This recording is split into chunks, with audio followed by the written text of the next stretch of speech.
Hello, folks. This is Stuart Smith. Got another bad boy done here.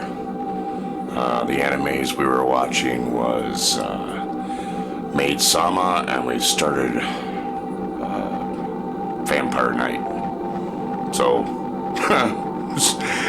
just keep on drawing while watching. I've been doing that for years. I cannot sit and watch a movie without having a sketchbook in my hand or drawing or what have you. So we're conquering on these. Again, we're going to be using these for our Scary Story channel.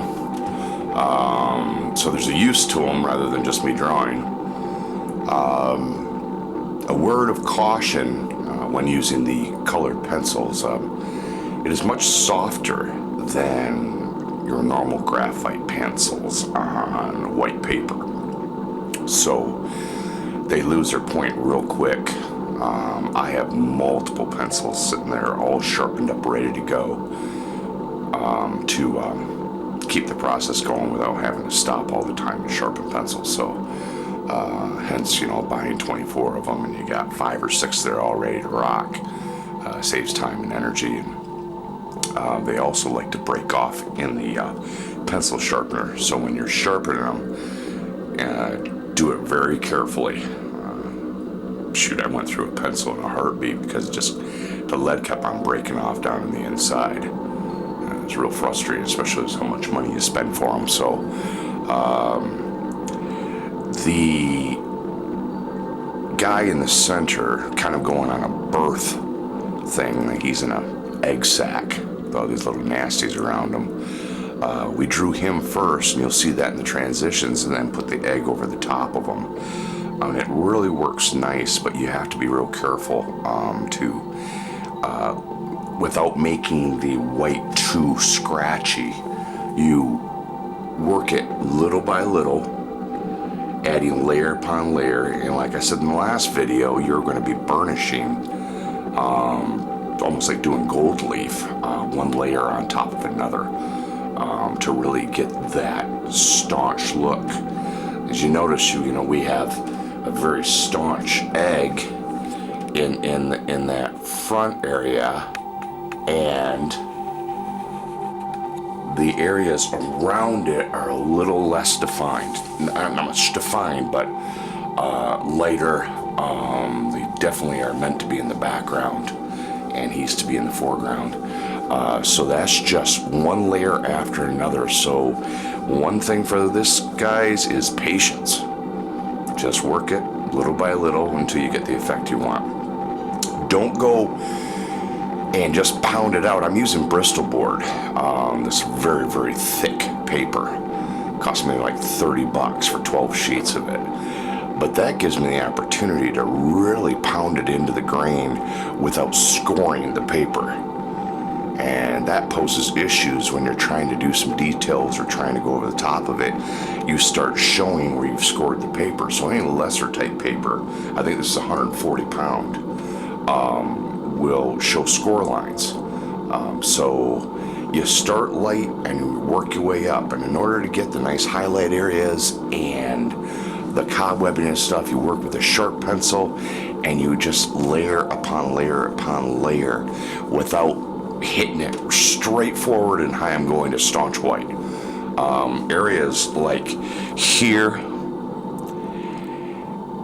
and here, these guys, even the little highlights on the bumps going up across here, were all done by multiple layers. One light, another one a little bit more steadier, and then another portion of it done with a heavier hand, and that gave us the nice highlights. It gave us this nice area here, and then once you're all said and done, you get this nice cobwebbing. So you get done doing this portion and then cobweb it up. And even though I had fully rendered this guy, and then we sat there and just layer upon layer to give that translucent egg sac look and have it broken up into the cobwebs and the portions up here. So again, layer your stuff. Don't go after it like a wrecking ball.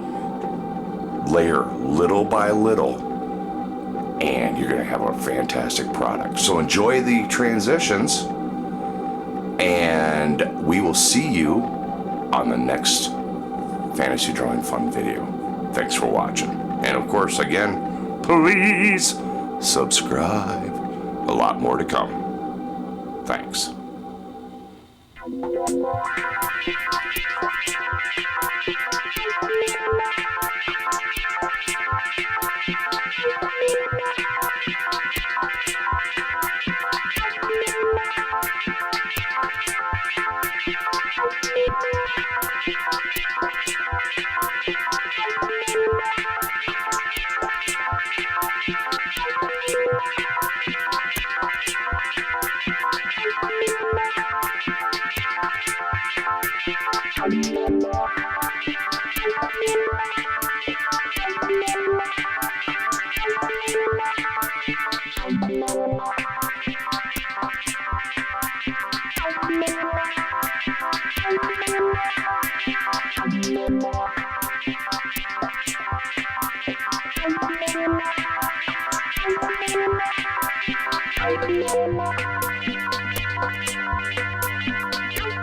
you.